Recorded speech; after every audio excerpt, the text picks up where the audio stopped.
Let us understand the step-by-step process of creating BD contact details in StrategicERP. Navigate to the BD contact details form under the Land Management Module. Enter the firm name. Select the profession and company status from the drop-down. Enter the TAN number and PAN number of the selected firm. For future reference, if service tax number and service tax category is entered, it will be automatically removed after GST deduction. Select the TDS category and contact reason from the drop-down.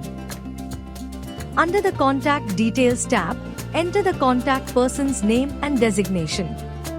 Enter the mobile number, phone number, fax number, email ID, address and location.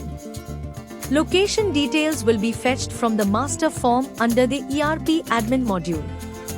Details like state, city, PIN code and country will auto-populate based on the location.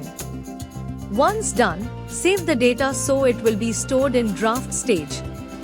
Verify the information and get it approved by the concerned authorities.